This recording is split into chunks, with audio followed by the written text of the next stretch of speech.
This program contains material and topics that may not be suitable for younger audiences. Viewer discretion is advised.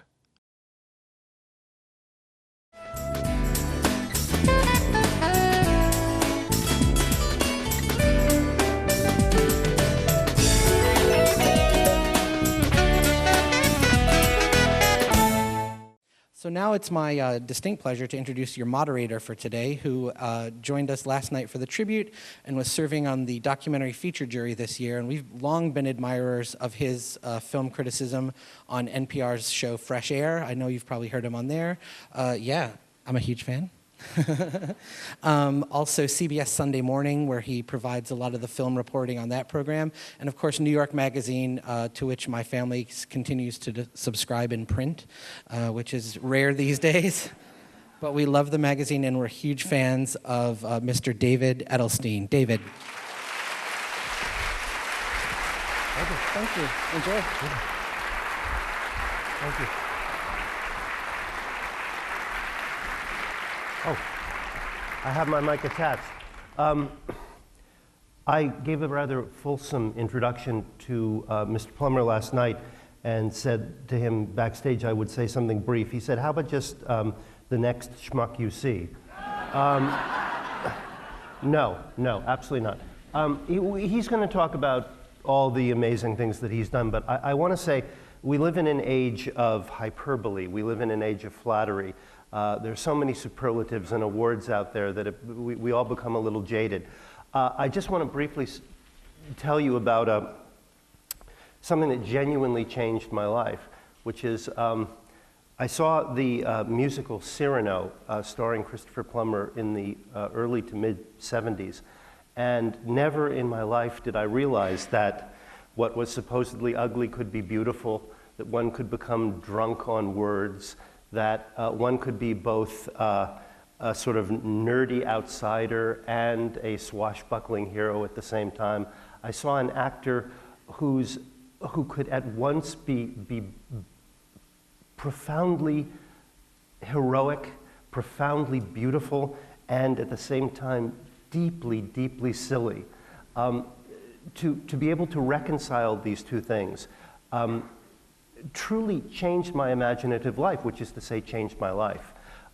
Suddenly I realized that there was a kind of nobility, a kind of panache, as Cyrano describes it, a white plume over the battlefield that one can aspire to in life, no matter how small the task.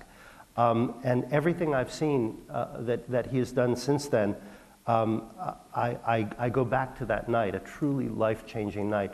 So, of course, when I was asked to come down and do this, I mean, I would have been mad to have said no in any case, but to be able to come with someone who you can say, yes, you changed my imaginative life, and I am so profoundly grateful. So please let me introduce Christopher Plummer.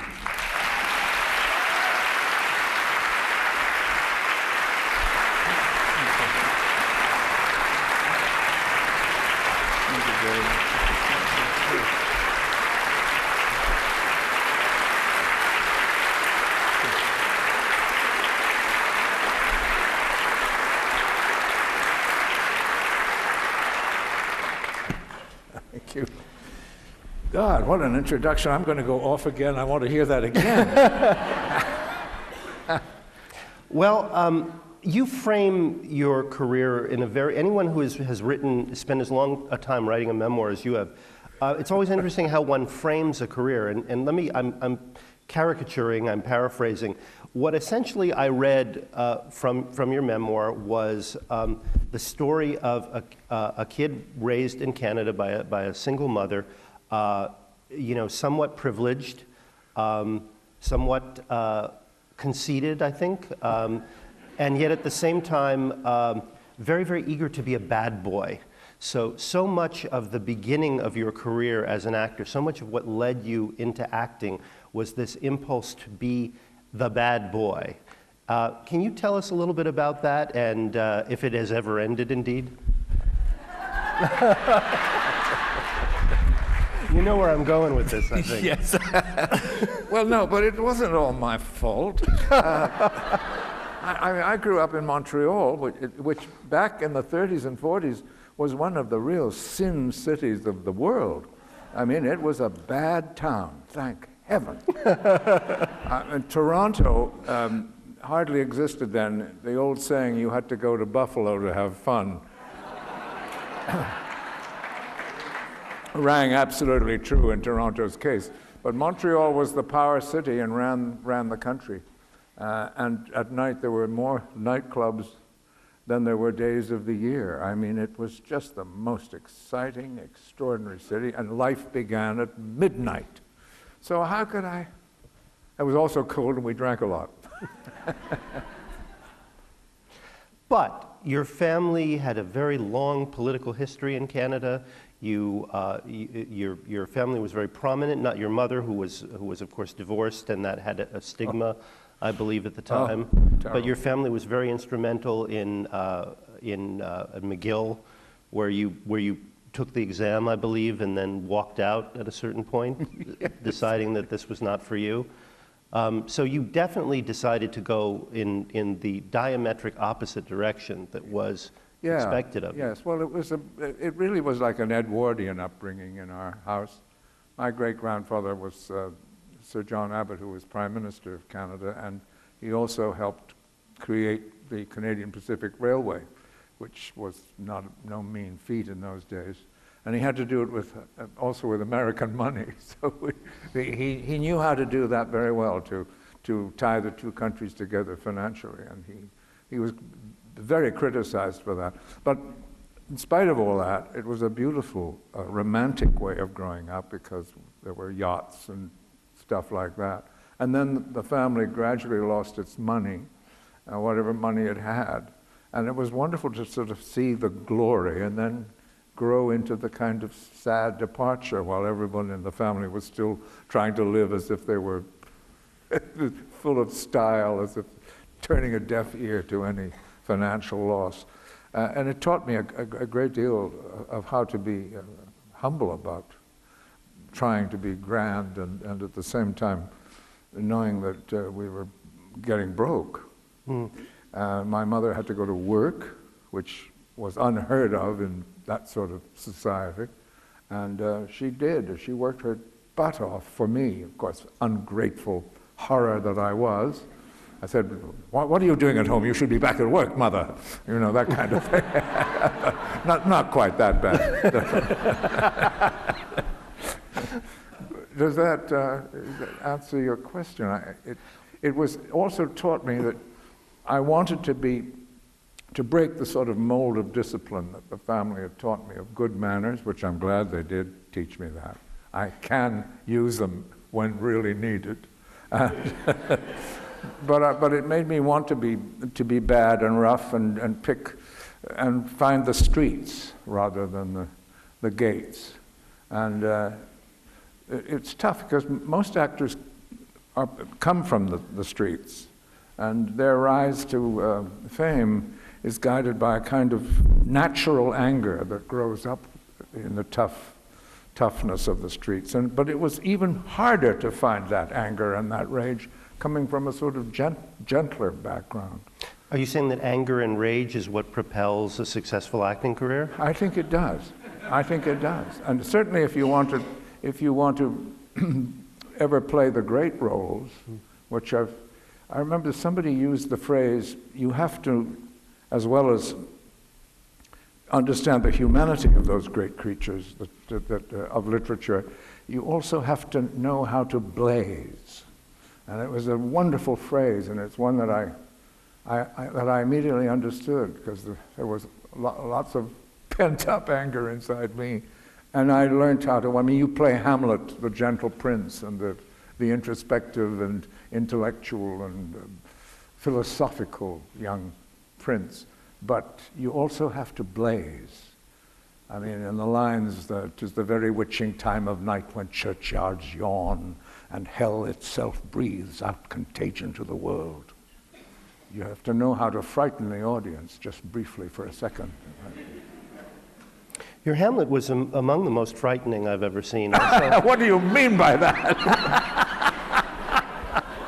Well, I don't know if everybody knows, but actually a portion of this conversation is going to be filmed. The BBC is going to be releasing a DVD of Hamlet at Elsinore, the great production that was done in 1964. Yeah. And we've been asked to spend a little time conversing about it so that it can be used as a DVD supplement. So you can all be immortalized on this spectacular DVD of this spectacular production. So since you brought that up, and since I brought it up, there seems to me a very conscious decision that you've made to be, let us say, out of joint with the other actors in that particular production. You speak in a higher register. You are very consciously weird, sometimes theatrical, sometimes you go the absolute other way. There is a kind of I am not going to make this Hamlet sound like any Hamlet who has ever lived. Mm-hmm. Would you say that's accurate? Well, that's certainly what I tried to do, yeah. And can you tell me about your conception of the role in that setting at Elsinore and what you discussed with your director? Well, funnily enough, although it was terribly exciting to be able to film the thing in Castle Elsinore, there was a sort of rigidity about Elsinore Castle. It's a very Jacobean building, and it's very formal inside. So it actually didn't make me too comfortable, because I wanted my Hamlet to be more rough-hewn and wilder, and come from perhaps there's a castle ruined quite close called Jutland, which is really the castle that should have been shot as Hamlet's domain, with the sea crashing against it and dark passages and that. And suddenly Elsinore was rather a sort of formal, classic castle, and maybe it was a good thing, but I had to rub against it. I think it was. I think you were the guy who was going to do graffiti on the walls that's right. of Elsinore Castle. Yes, that's right. I think that works. There is a bad boy quality to your Hamlet. There's even I used the word last night, a kind of unmanliness at times. We think of an avenger, a stalwart avenger as one thing, and you were at times prancing. You were giddy. You were. Yes. Yes. It was. There were certain Hamlets that I'd read about but had not seen who played him slightly mad or very close to the knack. Ernest Milton had done in England an extraordinary eccentric Hamlet. He was an extraordinary eccentric actor, and played it quite mad, so that when he tried to play mad in front of Polonius, he was just playing straight. You can't really build the performance that way, unfortunately. No. Yeah. And I think the German actor Fechter did some mad things, and I'm sure dear old drunken Edmund Kean was as mad as a hatter when he played the thing. So I think I remember that and used that a little bit. What an exciting part, though. Oh my God, there's no other part like it in the world, and I disagree with people who say that King Lear is the masterpiece. Of course it's a masterpiece, but Hamlet drives the play, and Lear doesn't. I mean, there's so much time when you sit in your dressing room in the second act and say, well, wait a minute, I thought this play was about King Lear. And what is this old guy Gloucester going on and on about? And then suddenly Edmund and Edgar come in and they're taking over the kingdom. What kingdom? I don't have, only got a dressing room. When can I go on? And then suddenly you do come on for that sublime last passage. And the audience sort of says, hey, that must be King Lear. I haven't seen him for a long time. So you're acting as if Shakespeare denied you so many great moments, but maybe... Maybe, in fact, he was taking compassion on the older gentleman who would be playing the role and letting him pick his moments, Unlike Hamlet, who's in the bloody thing all the way through. Harold Bloom wrote a somewhat controversial but an interesting book about Hamlet as the birth of the modern consciousness. And your Hamlet is actually the best I have seen at conveying thought, at conveying self-consciousness. I actually have never seen anybody do To Be or Not to Be as if the words were coming to him at that precise moment. I saw the wheels turning in your head, and that seems to me the case all the way through the performance. Is that something that one says, okay, this is a head guy, and I'm going to do this, I'm going to think in character? Is that something, because that can be at war maybe with speaking the verse, you know, Yes, trippingly on the tongue? Yes, but not on the screen. The screen is your friend there. And you know that Shakespeare would have been a terrific screenwriter. And all the introspection that is in Hamlet is so much easier to play in front of a camera, because you just have to think it and whisper the soliloquies. And it rings much truer than having to do the same on the stage and project to the back of the audience. Is terribly difficult, and having the same effect. So no, it was easy, and in front of I loved doing the soliloquies. Au camera. Can you talk about To Be or Not to Be, about how you take this warhorse? It was a hellish thing to write. I'll tell you, it was so difficult to write, and I stayed up many a night. I can't talk about what do you mean? It's hard to talk about To Be or Not to Be unless you say it, and I'm damned if I'm going to go through the speech. Well, I guess that's where maybe I'm leading. But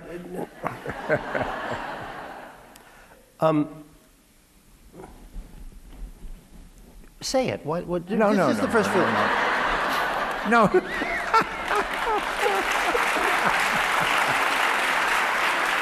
No, it is interesting that you said it. You said it very brightly and energetically as a Klingon. Yes, that's all right. You're heavily disguised. Right. Yeah. Well, there's a lot in it of you talking right into the camera. I mean, and that's a interesting and strange choice that obviously you worked out with your director. Not only talking to the ghost, who is in fact you, yes, but also just looking into the camera and yes, speaking as if to whom? Yes. To what? To whom? Well, to the poor unfortunate TV audience who was watching it. But Philip Saville was, I think, a marvelous television director. He's certainly one of the best England ever produced. And his knowledge of the classics was really extraordinary, and he was so loyal to the verse and adventurous. Yet I think that was one of the first outdoor broadcasts that television had done. And I think it was 4 hours in the beginning. And I don't know if they split it up and played it on 2 nights or not, I can't remember.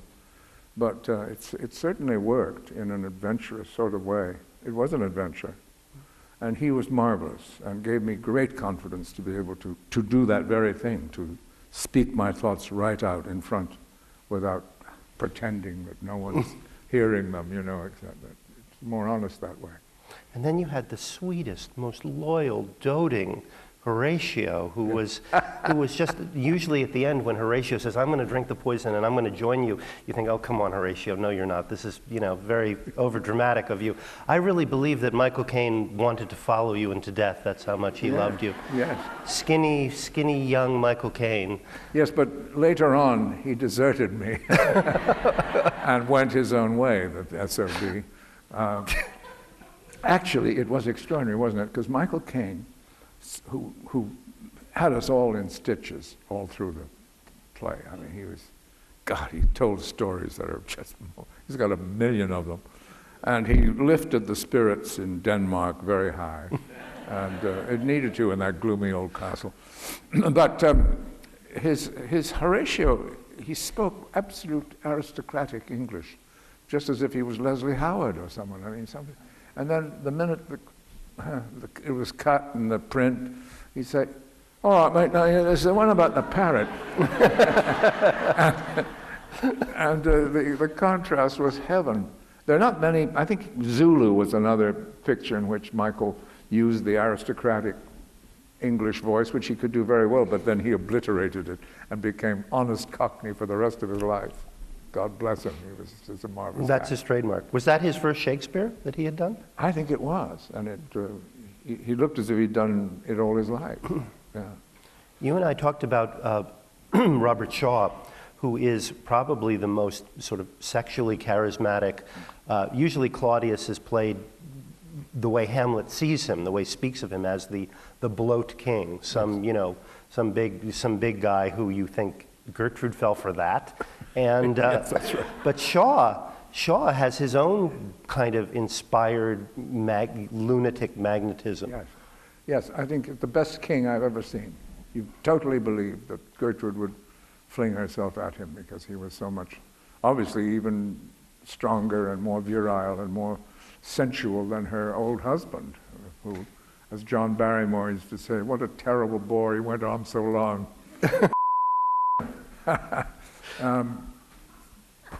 Bored of it. What? That's a familiar laugh. I know that laugh. Yeah, I paid that laugh. Shaw, what was Shaw like to work with? Well, he was quite a character. He was the most competitive man I've ever met in my life, Robert Shaw. I remember a friend of ours who he had recommended to look after us in Europe, a fellow called John Kirby, who was absolutely dear and spoke all sorts of languages. And he was a great help. He even spoke Swahili, which was of no help at all. But he managed to open doors and help us through a lot of countries in Europe because of his dexterous language ability. And suddenly he died. And I never knew how. But the way I found out was we were in a huge party in New York at a then very fashionable restaurant called Fonda del Sol. And it was sitting there, it's a huge room full of people, and suddenly at the door I could see Robert Shaw come into the room. And from a great distance, I saw him look at our table and recognize Elaine and myself. And he shouted across the room, "Hey, Plumbers, you remember John Kirby?"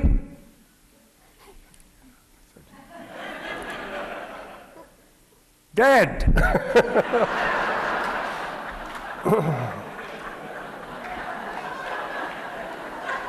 And absolutely true, and that was his Cornish kind of hot blood rising. He was extraordinary. He had the sensitivity of an, God, I can't think of an animal that has but he was, also ping pong. Can you imagine somebody really getting violent over ping pong?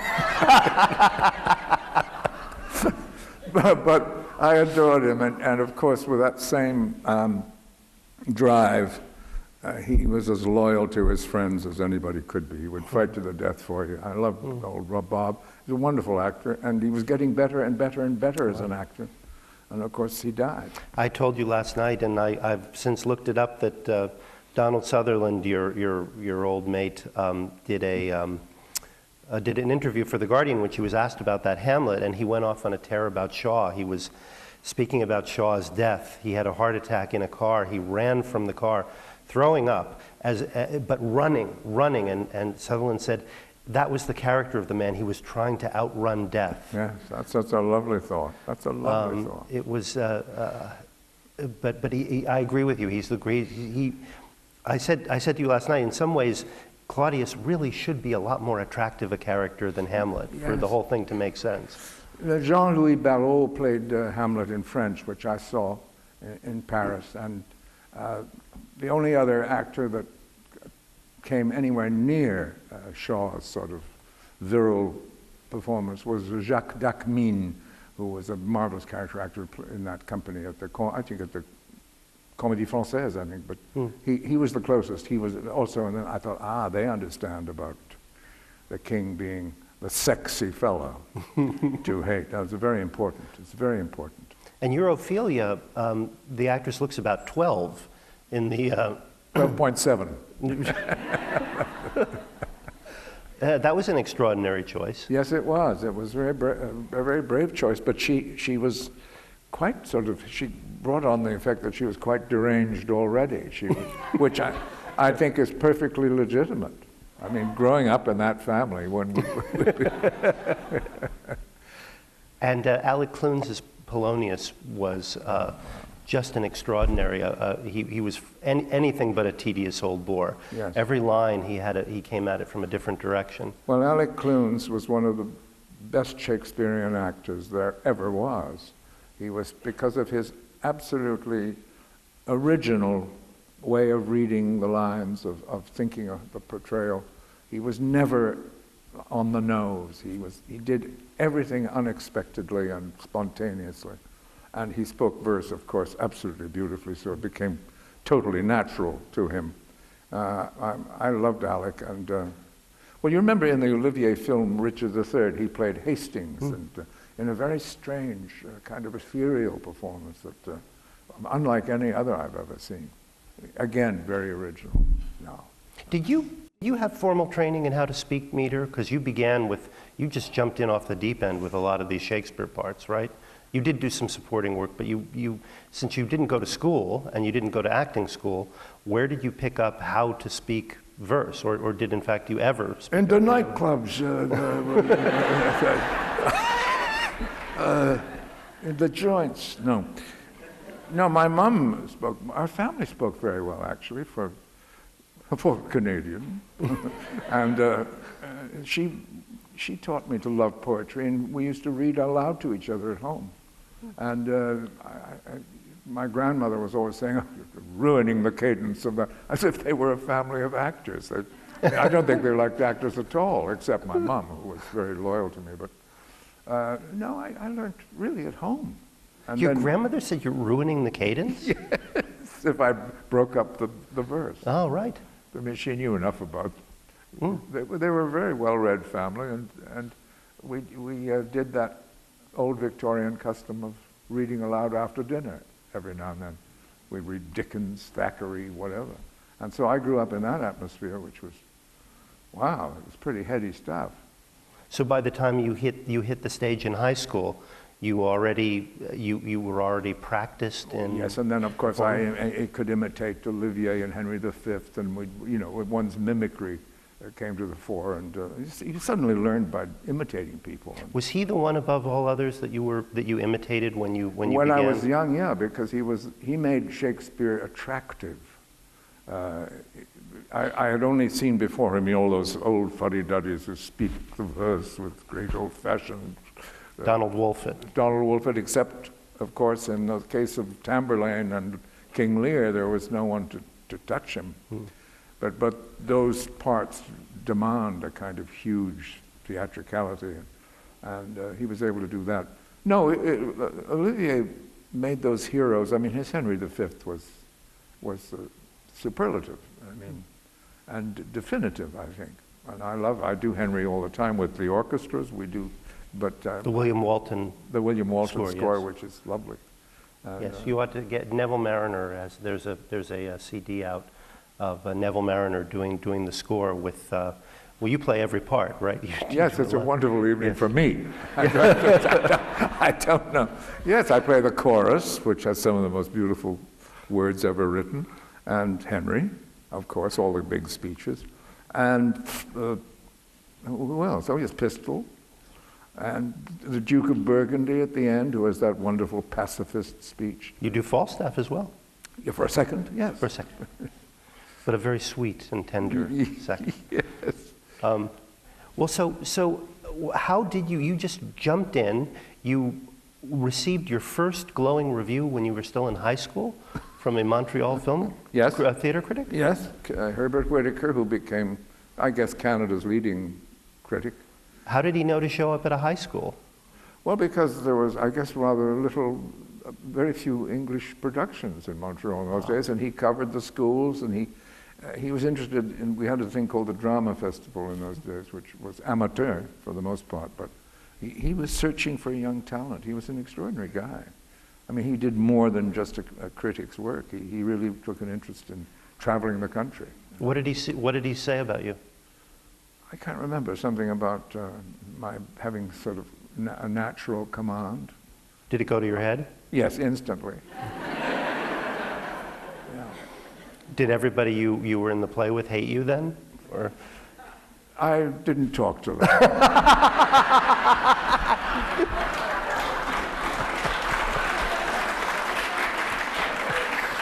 You were already so out of there, weren't you? Yeah, you're damn right. So then you go to McGill, you're taking this exam, right? Yes. Yeah. With a friend of mine who was called John Lynch Staunton, sort of a very grand old name. And I loved John. We used to go out to all the nightclubs together. And there it was, the entrance exam into McGill University, and we're all sitting there, and I look out the window. I look at my foolscap sheet of paper in front of me with all the questions. I look out the window again, and I see John looking out the window, and there's a sort of, the daffodils are just, or the crocuses are just peeping through the snow, and there's the sun out there, and we both turned back, and we both at once on cue wrote all over the foolscap, "I haven't the faintest idea." Got up and left. John became a senator.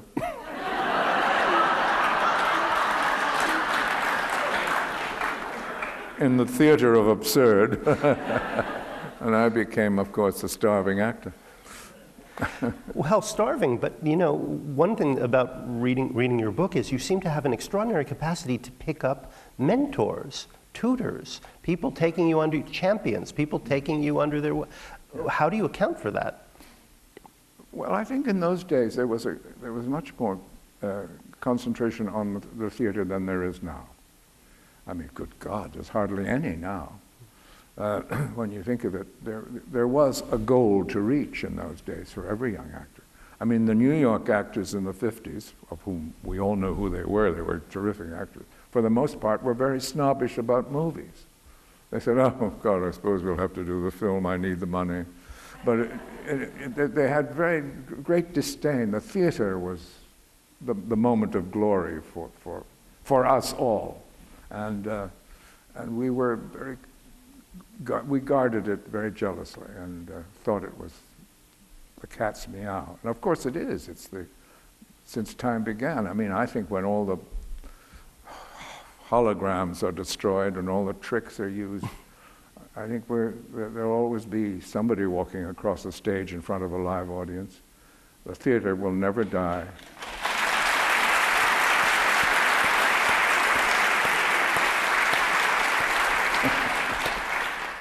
But you still didn't answer why they liked you so much. I mean, were they... I was stalling.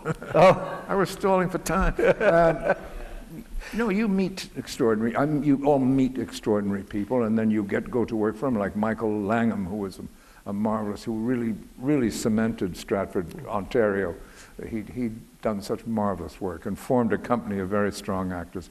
He was my first mentor, and Tyrone Guthrie, for a brief second or two. Those are two amazing mentors to have. I know, I was very extraordinarily lucky. And then in New York, before that, Guthrie McClintock, who was married to Catherine Cornell. I played with her, the last of the great sort of American star actresses who had her own private train, which we toured the country in, you know. It was just like traveling with royalty. It was when I read your memoir, there's almost no distinction between art and life. It's all part of this, all this fantastically fluid thing of you rehearse, you perform, you get, you know, you rehearse, you perform, you get, I mean, you party, you meet all kinds of amazing women, you hang out and have the most, you know, you read it, I read it with my hands trembling in envy. Oh, if I could have been there. You know, you make it sound, I mean, like a design for living, also a design for dying in certain, yes. Many people of lesser constitution did not last the way you have, no. Or meet the right wife. No, I used to think, I know, but you're absolutely right. That is our life, and it's got to be your life, and it's not boring. I remember Jason Robards and I used to play scenes together on the stage, and if we'd been in the run for a long time in New York, we'd say under our breath, you'd say the line in the play, and then under your breath saying, "Where are we starting out tonight?" And it was always the White Horse Inn down at, great stuff. And life did begin at midnight then, it really did. We couldn't wait till the show to be over, which we loved doing, to sort of invade that bigger show called life. However, I thought for one or two glamorous moments that I wasn't going to last very long. I had obviously no fear in my 20s. I thought, if I make 35, I'll be doing okay. And then I got scared around 40, and now I'm 81, and I'm scared to death.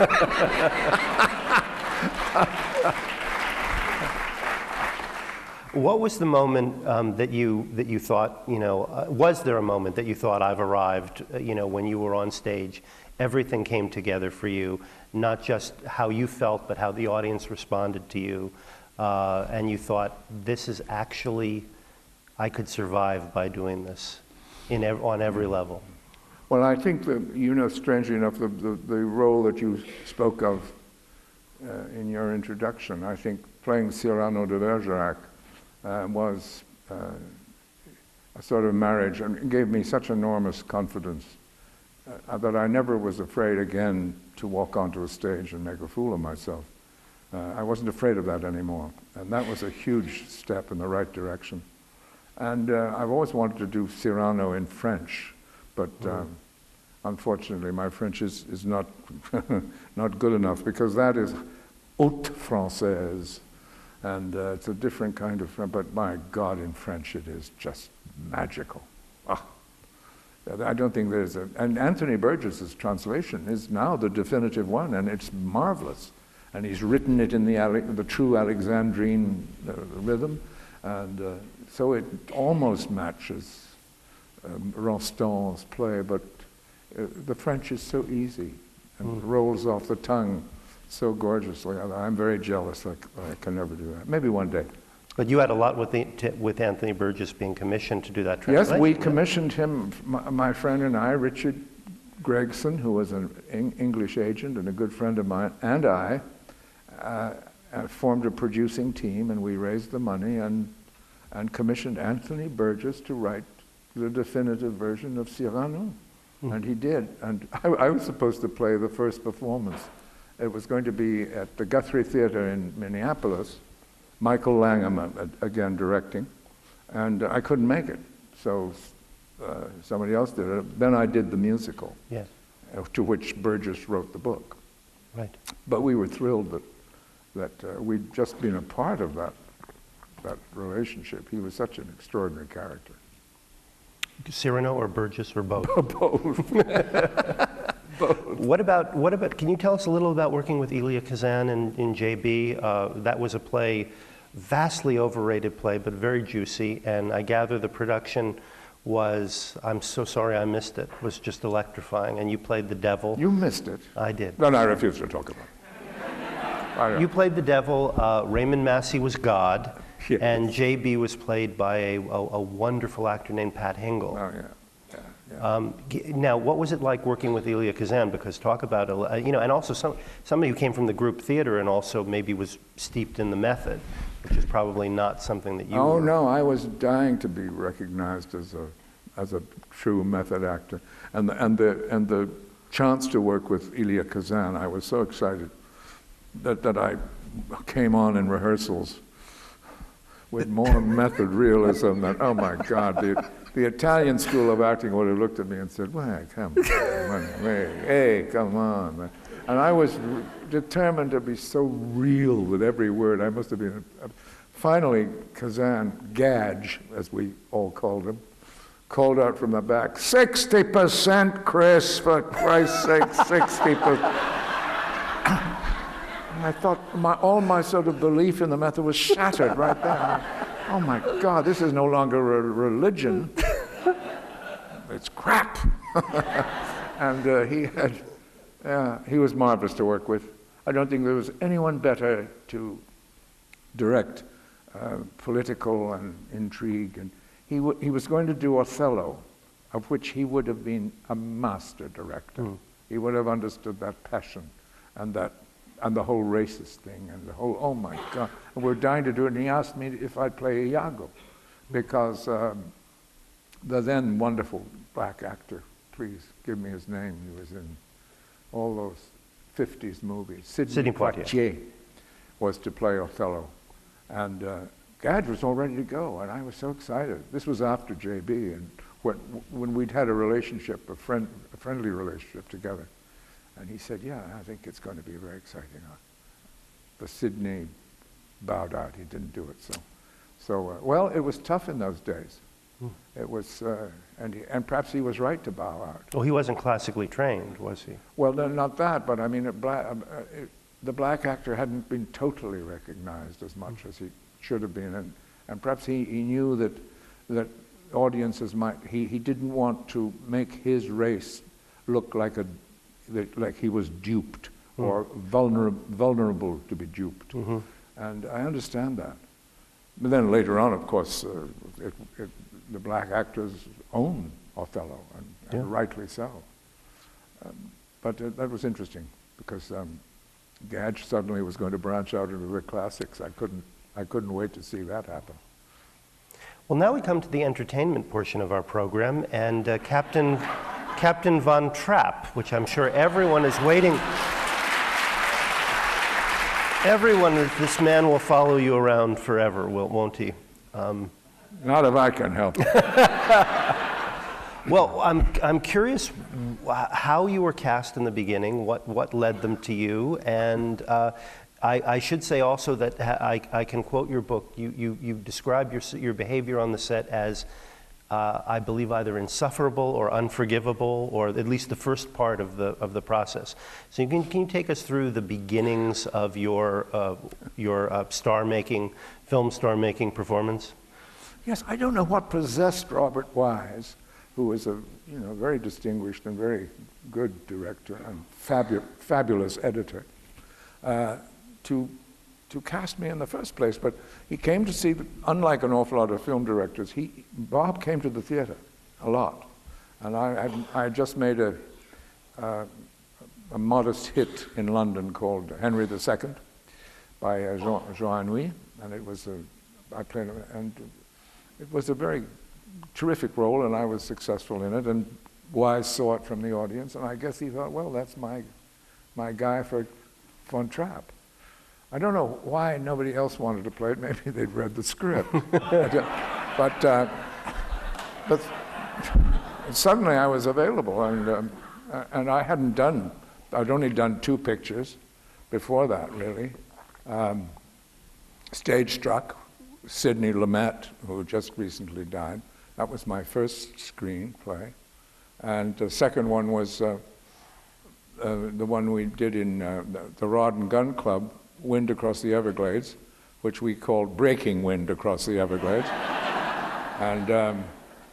And so there was nowhere to go but up. And so I said, yeah, I was thrilled. I also wanted very much to do a musical of Cyrano de Bergerac. And I'd never sung before. So I thought, what a wonderful opportunity to be in a big Hollywood musical, learn how to sing, and do it opposite Julie Andrews. Opposite Julie Andrews, who I was a fan of. Inhumanly pitch perfect, and yes, that's right. hardly a challenge to keep up. I thought. And so I said, yay. And then, of course, they thought that I should record right away. I said, record right away? What are you talking about? I don't know how to sing. Bring me a coach. And so we fought like hell over that. And finally, Robert Wise came to my rescue and said, no, Chris will record at the end of the film. And everybody seemed to be happy about that. But that process was horrible. I thought I'd been betrayed, and I hated the whole thing. I wanted to get out of it. And that's why I behaved so badly on the set. How did you make your displeasure known to those poor children?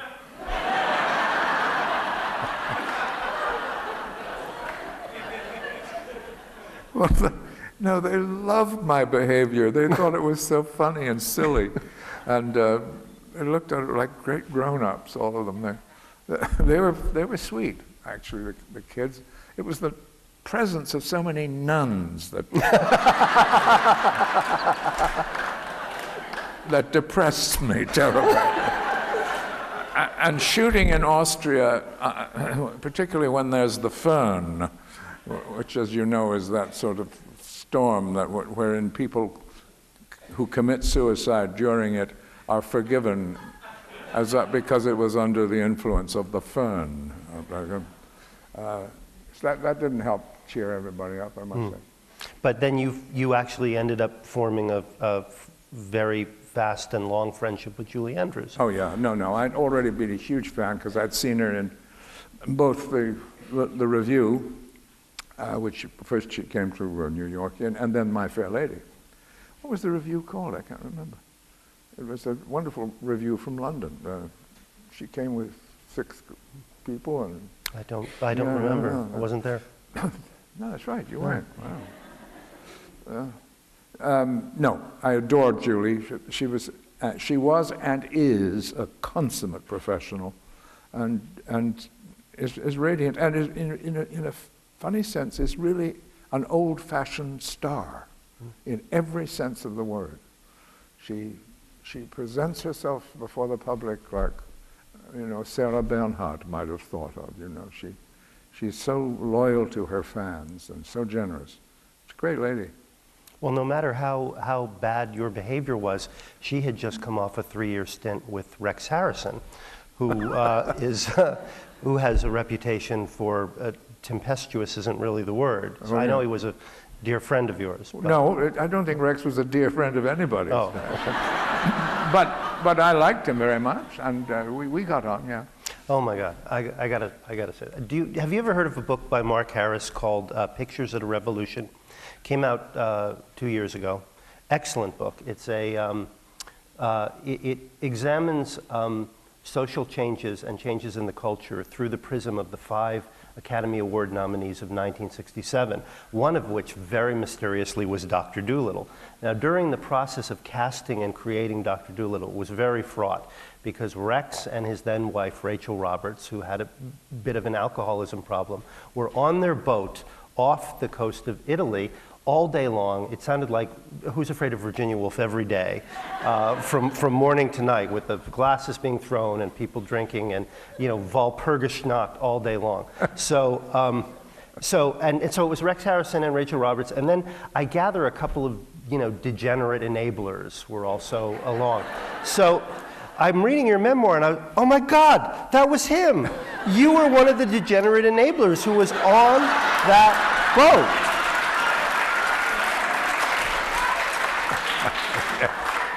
And you lived. What was that like? I mean, you have to tell us. Yeah.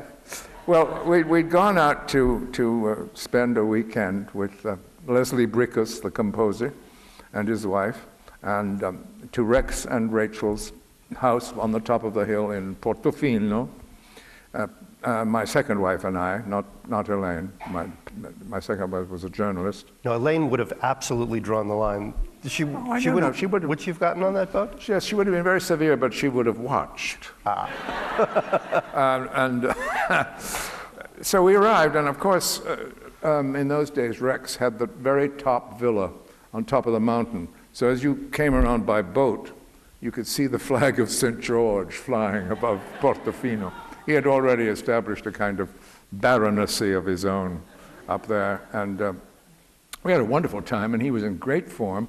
We used to go every night, and he'd sing the songs from the up-and-coming Dr. Dolittle, and Leslie, who wrote the damn thing, would be there playing the piano as accompaniment. And then when Leslie wasn't there, I would sit down and try and play the accompaniment for Rex, and he was always there, in an extraordinary way. Did his little numbers. And then we were down at the bar a lot, and one night, I remember Pat, I, and Rachel, and Rex, and there was a huge storm hit. Now, Rachel, when she'd had a few, I remember in London, in several rather posh restaurants, I would walk in, and we'd walk in to get our table, and suddenly I'd hear in the distance downstairs at another table, "Ow!"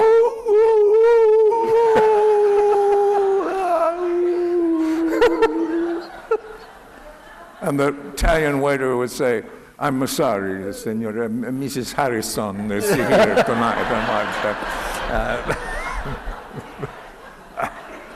She was incredible, this wild wolf call. I mean, you knew that she'd totally turned the corner and there was no help. And then we had a ghastly night in the Connaught Hotel one night, at a very stiff table. Wonderful restaurant that I loved, but the audience was particularly Old English that night. In the restaurant, I always call it the audience, because in Rachel's case it was. And there she was, and she started the evening.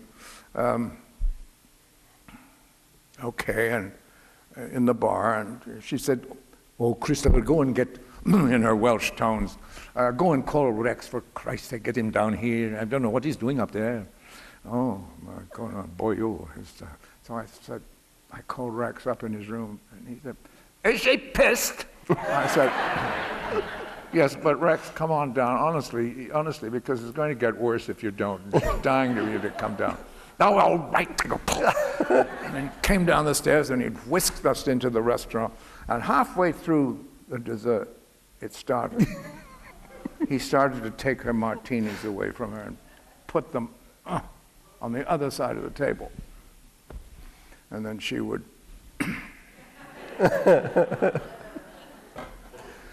and that would go on silently for a while until at one point at the dessert call, in the middle of the Connaught restaurant, oh my God. And then there was absolutely nothing but the rattle of cutlery. The English do not react to anything at all. And just the cutlery reacts.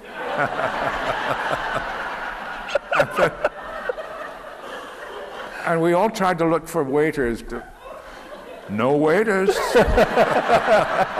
There was a little phalanx of waiters way over in the corner thing.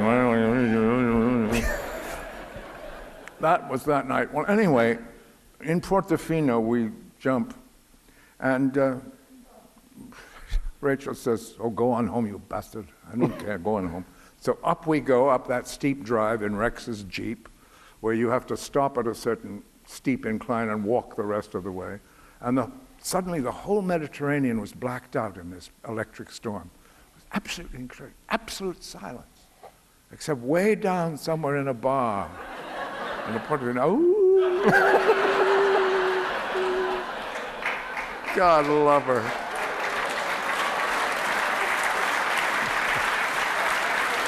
God love her. And then the studio, because he was behaving so badly, the studio actually cast you as Dr. Dolittle. Yes. Used it as leverage, right? Yes, no, he suddenly gave up, as Rex would. I don't want to do the movie. Sulky that he was.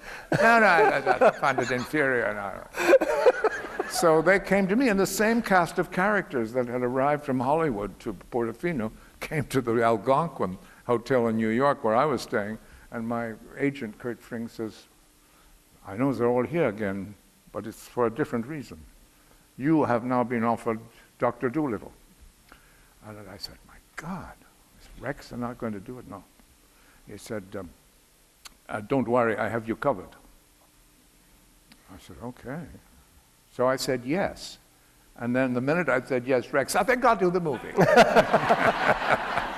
And Paramount was relieved, of course, or whoever was the studio at the time. But I got paid. So that was a nice weekend at Portofino. And then you went back to another big star-making performance you were giving in, well, you were already a star, but another reputation-cementing performance in Royal Hunt of the Sun, Peter Shaffer's. That was a marvelous play, actually. I think it was his best play. I wish it had been shown a few years later. It would have perhaps made more impact.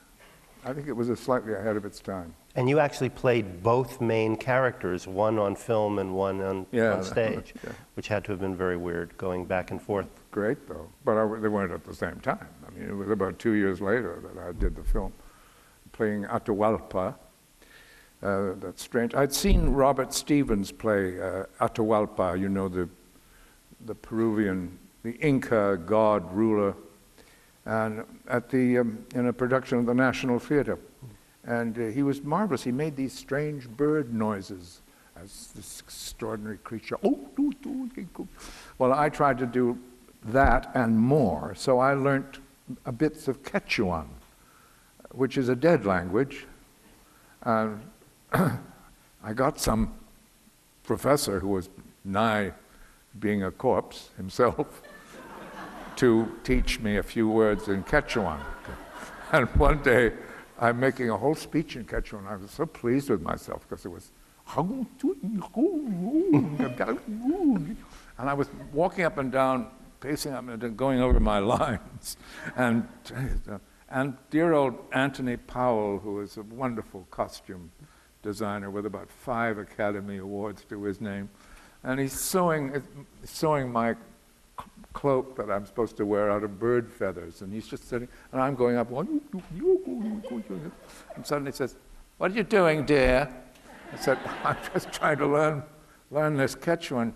"Well, you know what it really means, don't you? Do you know what it means?" "No," I said, "no, it's a dead language, it's Quechuan, it's the sounds that are important." "No, but do you know what it means?" I said, "No." "The cat sat on the mat, dear. That's what it means." So I had no confidence left at all. I said, "Can't I play this in English, for the love of God?" That performance has been described as one of the most over-the-top a major actor has ever given on the screen. That's nice. What a compliment. No, actually, rivetingly wonderfully over the top. I mean, it is a very, you made a choice and you stuck with it, I believe is what actors say. Yeah. Yes. You made a choice and you stuck with it. Yeah. But you didn't think the film worked. No, it wasn't really, because there was no real script. We used the Peter Schaffer play and just put passages in where it seemed suitable. There was no writer no. It's a shame, because it could have been a wonderful movie. Now, you yourself personally could have theoretically gone the way of Mr. Harrison and Mrs. Harrison, but fortunately you met somebody around that time who was to change everything. Yeah. And you are still married to her, an absolutely marvelous actress. I am. I'm still married to her. It's been blackmail all the way down the line. And she put a stop to your your bohemian lifestyle. Yeah. Yes, she did. I was getting rather obese and drinking much too much. And she said, "Look, if it's not off the hard stuff, or else bye-bye." She really made it. I said, "I'm not going to go, because you look terrible anyway, so get out." And that really hurt. I'm so vain. I was so vain. It wasn't the fact that I'd miss her or anything. It was the fact that I was sort of bloated that angered me. I'm told she sees you go to the gym 3 times a week. Yeah, that's right. That's right. No, she saved my life with absolutely no question about it. And I'm indebted to her. She's a great character. Well, you met her last night.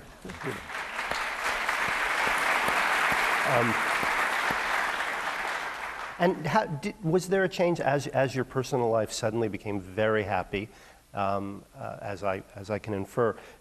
Do you think there was a change in your work? Yes, absolutely.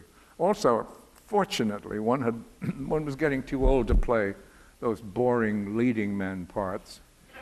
God, they're boring, honestly. And I'd become, the age of being a character actor and playing the interesting supporting roles, which are far more interesting anyway than the damn leading people. And I was able to do what I wanted very much, and that was to be as versatile as I could be on the camera and in the theater. And it all began around the time of marrying Elaine, and also because I was the right age to give all that other stuff up. No, it's been fun since then, and I think I improved, enormously as an actor. I found my niche. Mm. But you told me that the 70s, the parts in the 70s, except for Cyrano, I guess, were not to your liking, that you almost left a blank page in your memoir to say, and then the 70s happened. Yes. Yes, I wanted to, somebody suggested, why don't you just draw a little black mourning line over that? And then just say the 70s. Turn the page and you're in the 80s, you don't know. Well, it's interesting because over here, the American cinema was, a lot of people believe, sort of peaking in the early and mid 70s with The Godfather, with Altman, with a lot of. But you weren't doing that kind of acting. No. Well, you weren't doing that kind of acting. You weren't in those kind of pictures. You were Right. coming from a very different tradition. Yes. So what were you seeing? Well, I was seeing the awful hangovers, and I was still doing them, of the 60s movies, a lot of which were so slow. If you look at them now, a 60s epic was, oh my God. Everybody moved. Well, you know why? Because, of course, there was all the money in the world in the 60s for some reason. And in Europe, you had 2 hours for lunch, and they always had wine at lunch. Served wine at lunch, which was great. We couldn't wait to get. On the film sets. On the film sets. And you'd go back to work around 3 o'clock. And it was all very slow motion. It was awful. And those sort of pictures were, for me, were still going on in the early 70s. There were big star World War II movies that were just kind of money deals, Yes. and of course then you did Waterloo, which I Yes. remember seeing on the giant Cinerama in the Hartford State in Hartford, Connecticut, where I grew up, and boy, that was a strange movie. It was huge. You were in Russia for a long time. Yeah, almost 6 months, I think, 5 months. And you played Wellington, Yes, and Rod Steiger was, talk about over the top, as Napoleon. yes. And you had a Russian director who spoke no English. Yes, Bondarchuk, who was a very famous Russian director, he'd done that did War and Peace. remarkable War and Peace in Russia, which was an extraordinary movie. We had inherited all the technical guys from War and Peace on his Waterloo. Of course, it had taken 6 years to make War and Peace, and some of the cast died during the making of it and had to be replaced. So they had to go all the way back and start shooting again. And that was another 2 years. Oh my God. So of course, by the time we inherited the technical guys and the stunts, they were totally gaga by that time.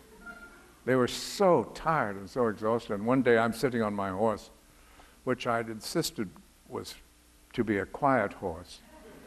And because the explosions were so huge on the set, 50 feet in the air they would go, that the horses were rearing and throwing very able stuntmen from everywhere, all right, left, and center, while I sat on my horse, looking for all the world, trying to look for all the world like the Duke of Wellington. And stuntmen were bad all over.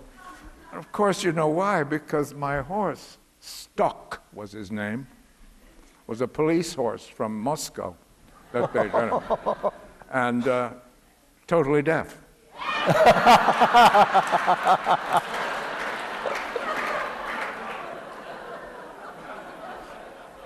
Never heard the explosions, nothing. Well, there was a great day when we were supposed to rush across and skirmish and fight the French on the left bank of that hill. And I saw I was to lead the thing on old Stock. And I saw the guys, the technical guys, they're putting their little red flags down every 12 feet. Boom, boom, busy. And I said, through my interpreter, I said, those are for the explosions, yes, as we ride over them. But when do they go off? Would you please ask them that, please? When do they go off? And the guy said, no. He said, no, Mr. Plummer, after you have passed the explosion, go. Oh. And I said, da? He said, da. Хорошо. So we're ready. Action. I got Stock to start galloping right away. He did that beautifully. And the explosions went off, but every one of them under my horse's belly. Stock took off. I mean, it was Grand Prix. I mean, it was Brands Hatch, man. I mean, he took off, and every other horse, of course, behind me followed him. And we nearly at the Hungarian border.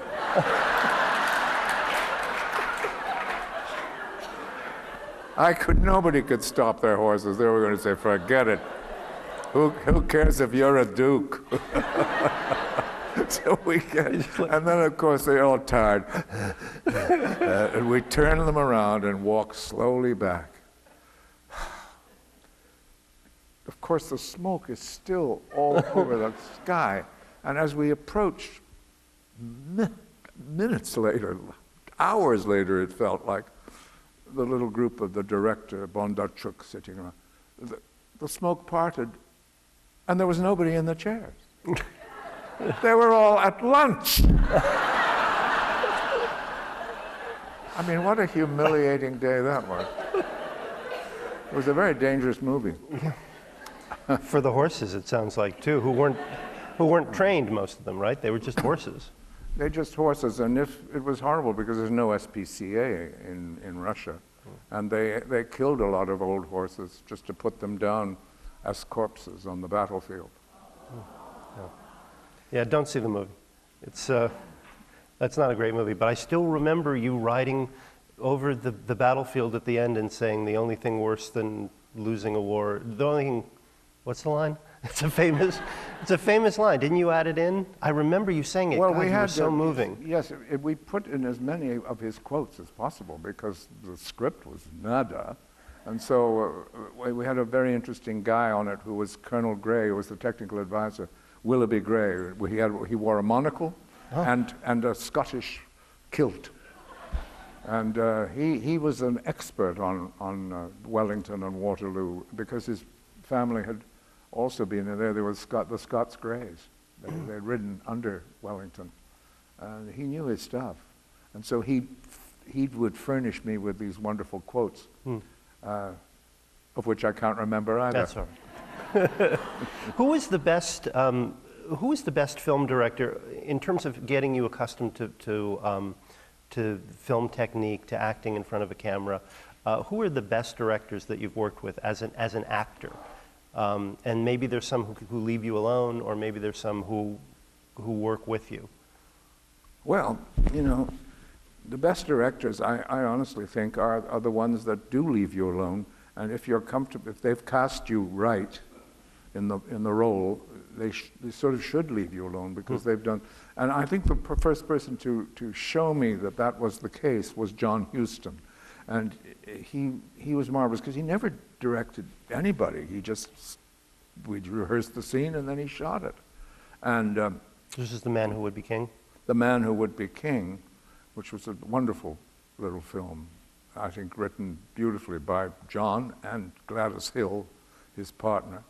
And it was very, very true to the Kipling style of Mike Caine and Sean Connery were wonderful. And all the Indian actor, Saeed Jaffe, who played Billy Fish, I mean, he could have stepped right out of Kipling's novels. I mean, it was just wonderful. And John was extraordinary.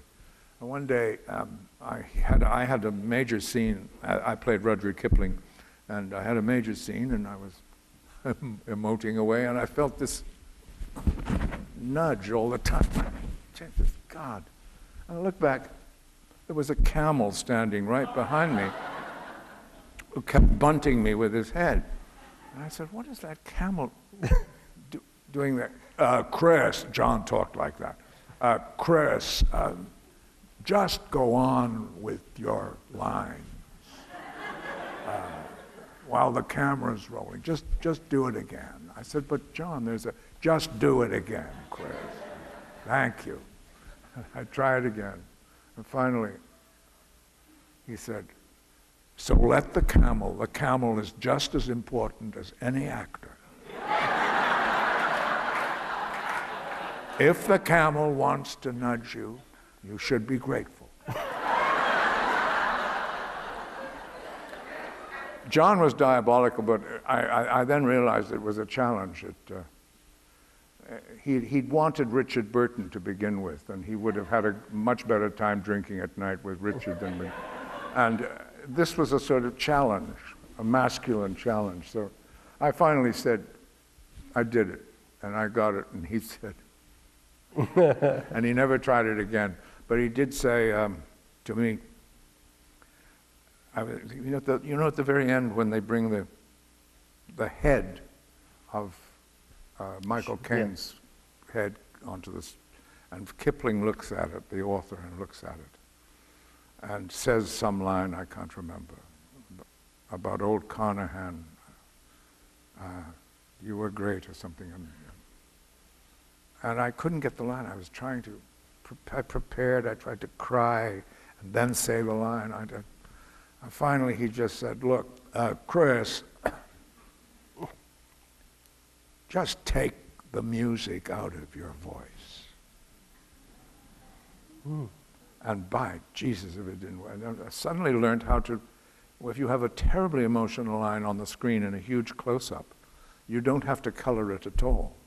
You just have to deadly whisper it. And if you look at all those old movie stars, the John Waynes and the Gary Coopers and the Jimmy Stewarts, when they have an important, deadly line to say, it's always sort of just like that, absolutely straight. And the face does all the rest. That's great direction. It sure is. And how many people know that, and how many people dare say that? But that's the only direction I ever got. Great. The great director, John. He didn't last long after that because, of course, he had emphysema. And he kept smoking these huge cigars all the time. And the local guy, the doctor looking after him, and he had an oxygen tent on the set, which he had to go and visit every now and then come out, light up a cigar. And finally he was out one day, he was getting very excited, and the doctor said, John, I think it's time you go back and have a break and go into the tent. He said, oh, all right. He opened the door of the tent, went in, and lit his cigar in the tent. Doesn't that make it blow up? I mean, no, it was just in time. Nice, okay. God, it was diabolical. It was diabolical. I heard it said, I can't remember who did, that he could direct in the end much more easily than he could breathe. Yeah. Yes. It was so natural. Yeah. He was a great director, really great. Speaking of the accent, now a lot of people I know think you're British, and sometimes in a formal occasion like last night when you received the award, I could have sworn you were Laurence Olivier getting up there and speaking so charmingly. Do you find that your voice, your inflections change depending on where you are? And yes. You do marvelous imitations, so clearly, what is your voice? I don't know. It has always been a downfall in a way too. To be able to mimic is not the greatest help in not being yourself. But it's also a kind of way of cheating easily too. But it does. I'm affected by atmosphere, and I think all our voices change a little bit. And if you've lived in a lot of countries, you kind of use accents sounds that you've heard, and they accidentally come into your speech pattern. That's the only way I can think of it.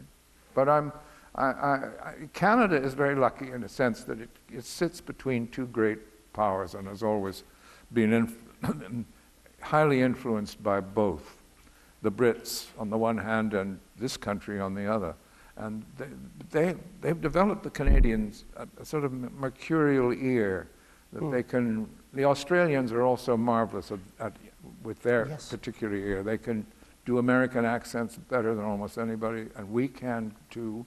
And we can. And the also Brits can't do American accents, most of them at all. At all, no. Yeah, they hit their R's really hard. Yes. But the Aussies pick it up just like that. Aussies are just amazing, yeah. And of course, Meryl Streep is the most amazing of all. I mean, she can talk Polish, but she's not Canadian.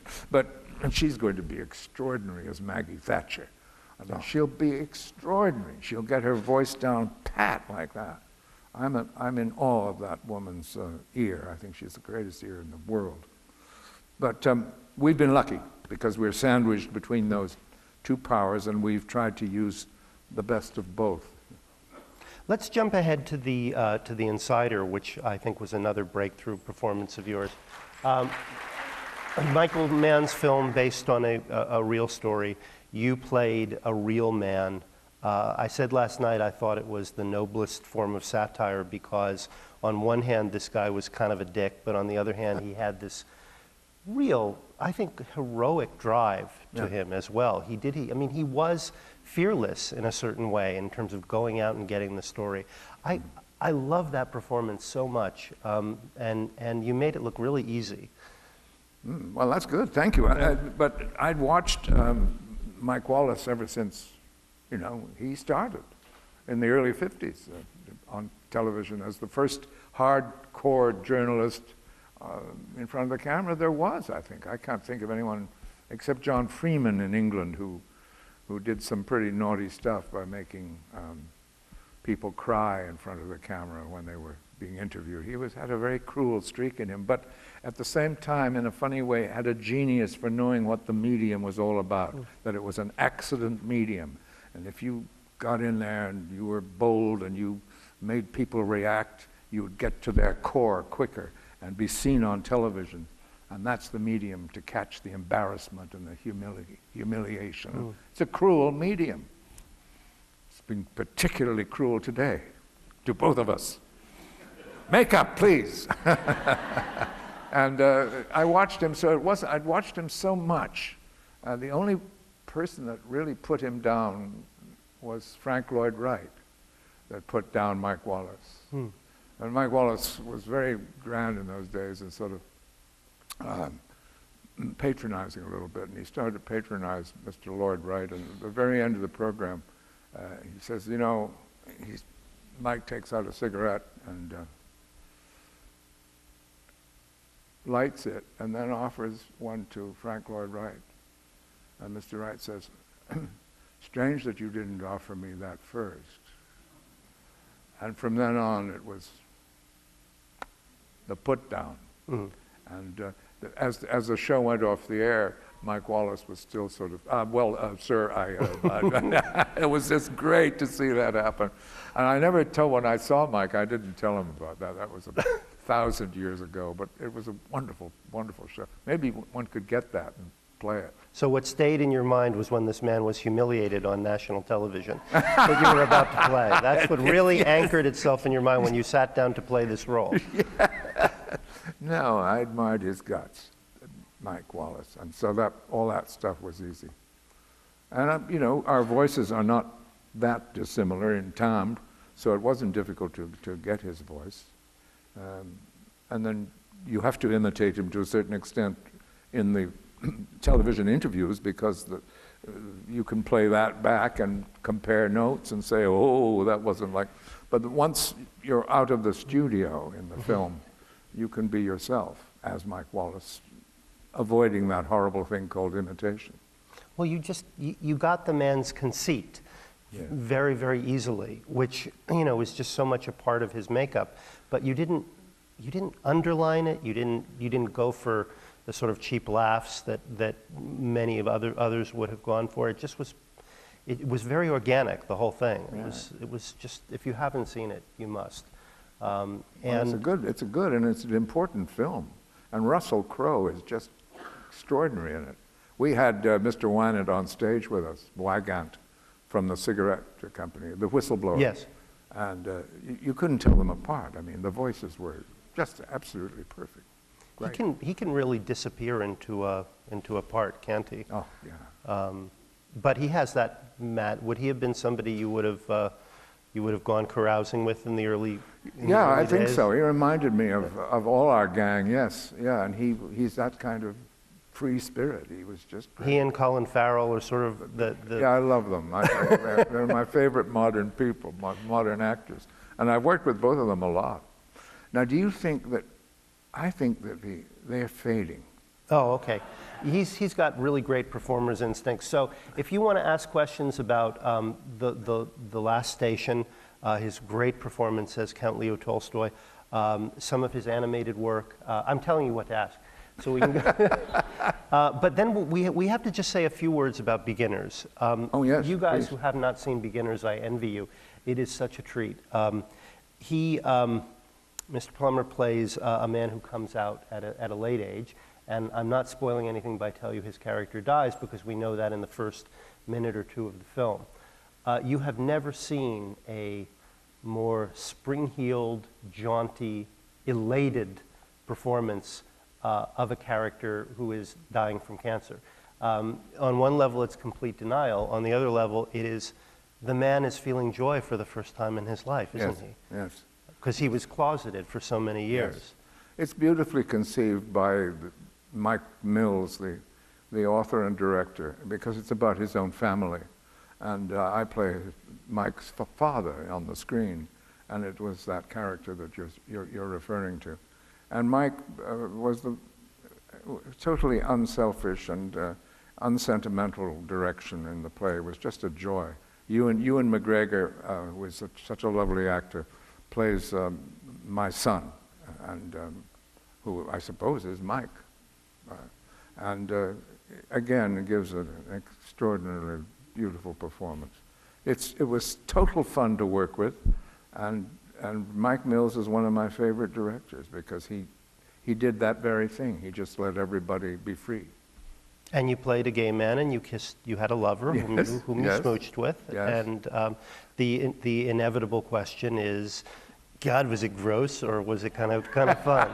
No, no. Well, Goran Ushnik, who plays my boyfriend, and a stupendous actor anyway, he was nervous because he's very, very butch, and he was pacing up and down. He said, "Oh my God, we really got to kiss in this scene." Oh my God. And I began to get sort of petulant about it myself. I was saying, "Well, what's so wrong about kissing me?" We'd have these sort of sparring effects before going on. It was nerve-wracking, but it once happened, it was rather pleasurable, actually. And I thought, and so you add in your mind all the girls, and then there's Goran in your fantasy, in your sensual fantasies. But again, the man at the top, Mike Mills, made it so comfortable. And we joked about it, and then fell into it as naturally as if we'd always been gay. Yeah.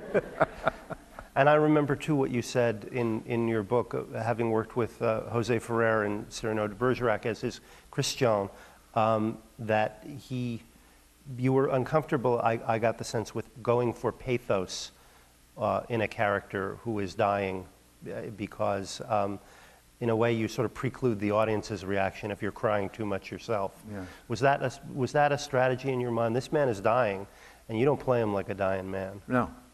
No, because he is happy to die knowing that he's finally been honest with himself and free, and knowing a great love.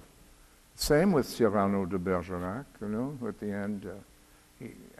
Joe, who was terrific in the role, Ferrer, made the mistake of crying at his own death. As he died, he was crying, and I said, "Oh, no, that's something I've got to learn not to do." Because it is, in the theater, it's perhaps one of the most ecstatic deaths ever written. And he is so happy because he's just told, Roxane has shown that she knew that it was him who wrote those letters. And that makes him, die the happiest of men.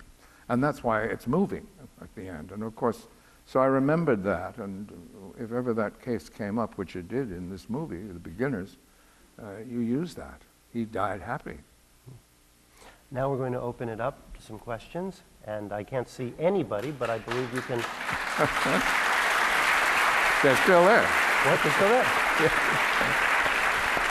I'm sorry, I have 5 zillion questions, and I don't want to use up all the air in the room. So does anybody have a microphone? Well, let's start down here, yes. Many years ago, I had the marvelous opportunity to go to Broadway and hear you performing your one-man show on Barrymore. Oh, yes. And I thought that was a wonderful performance, but exhausting. And sometimes you did it twice a day, on a matinee on a Wednesday and then in the evening. Can you tell us something about how you managed that? Let me just repeat that she saw him do his spectacular one-man show on Barrymore, and it was a very on Broadway. It's an exhausting evening, and you sometimes do it twice in a day. And how do you have the stamina for something like that? And will you bring it to Sarasota? Well, I've just done it again. I did it for 5 weeks in Toronto, and then we filmed it. So it might make quite an interesting little film, because we took the time to shoot away from the theater. We shot the performance, of course, we filmed the performance, but then we shot bits of it all through the play in different locales. So it was like a surrealist dream. It would go back, and then it would come back to the stage again. So I hope it works. A very talented young director who is French-Canadian, Eric Canuel, had some amazing imagination, so I'm sure it'll come out. Well, thank you so much. It was a great part for me, and no, yeah, it was in the 90s actually. It wasn't that far away. It was about 15 years ago. I did it on Broadway. Yeah. My grandpop in 1920, when I think he was only 14 or 15, he lied. He got an usher job in Pittsburgh. Barrymore was coming through as Hamlet. It was my grandpop's job and one other person to sober him up before he went on stage. Oh, yeah. He would always tell this story. He was so eager for me to see Hamlet because he saw Barrymore do 5 or 6 performances, and he still talked. Even if the guy had been retching before he went on stage, he said he was still magic when he hit the stage. When he hit the stage. Well, you have to be actually sober to play a drunk. So, right over here. Mr. Plummer, I've been fortunate enough to see you numerous times at Stratford. Do you have plans to return? oh yes, I always have plans to go back there because I love that place. In a couple of years I'm going to go back. I'm not going to go back next year, but because you don't want to outstay your welcome. But I've got something I want to do, which I want to bring to New York, and that would be the ideal place to open it. Thank you very much. Yes. Hi. We are very interested in the movement to rebuild the Globe Theater. Our family has patronized that a great deal. And I just wondered if you had any plans to work with the Globe Theater out of London. The question is about the rebuilding of the Globe Theater. You tell some wonderful stories about Sam Wanamaker in your book. You were around for that movement and a counter movement, competing movement at the time. Yes. So do you have any plans to work at the Globe Theater? No, not really. When Mark Rylance ran it, I would have loved to have gone and played something at the Globe, because Mark, who is now in a sensational 2 performances on Broadway, is a wonderful actor. When he ran the Globe just after Sam Wanamaker died, he had the complete spirit that Sam wanted that place to inherit. A spirit of visiting companies from all over the world that would take part. A real sort of world national theater, the Globe would become. And since, somebody's already drunk. Oh my God, I'm crying, my God.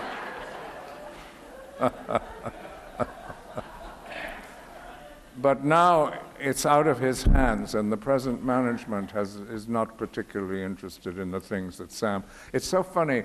More and more, I used to be on the board of directors of the Globe Theater, both in America, and Sam asked me to be there.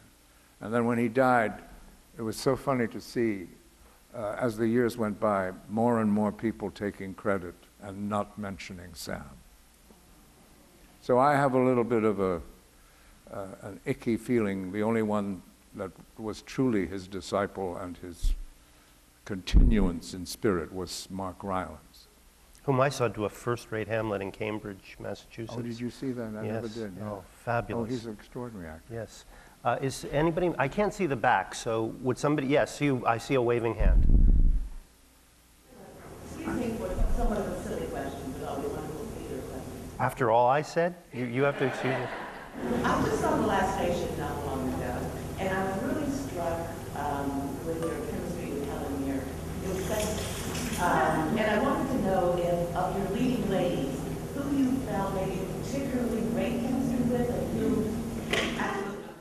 I love the dog. Whose dog is that? That's great. Is that Otto from the movie? No, I adored, I think we had great chemistry. I love Helen. Helen, she's just a terrific fun to be with, and she's so easy to work with, an actress who knows her craft so thoroughly as does Helen, because you don't have to talk about it. You take it all for granted and you just do it. And she was a joy. I've been very lucky with most extraordinary leading ladies I've worked with, both in the theater and in films. I think it's not a good idea to make love to your leading lady or have an affair with, because it always shows in some way on the stage.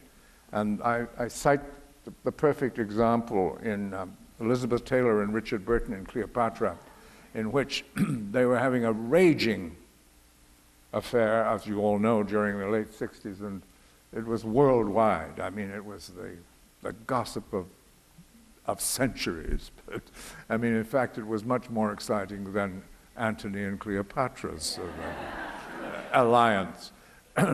But when they got onto the screen, they both looked so exhausted from the heavy off-screen duty they were to perform. I mean, Richard, remember? He's always very much like that all the time.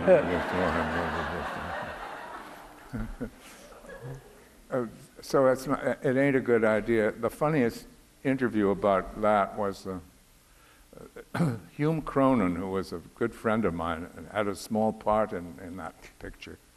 And I'm watching television one night, and Milton Berle comes on.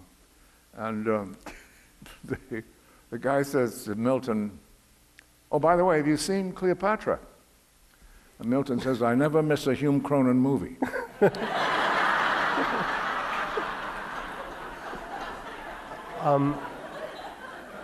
I have to apologize. The head of this great festival has just given me the wind it up signal, and yes. I fear I've taken way too much Well, time. half the audience is left.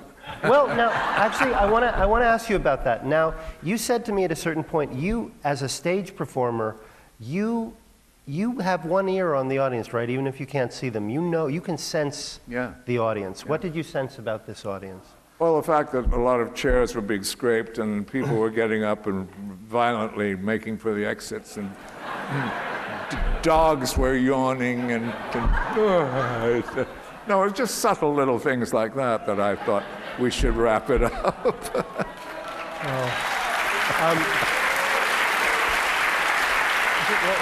One thing. You all have homework. You have to rent a movie called My Dog Tulip, an animated feature in which, as I believe I said last night, you gave the most extraordinary narration that I have ever heard in a film, except I would put you on par with Boris Karloff in How the Grinch Stole Christmas.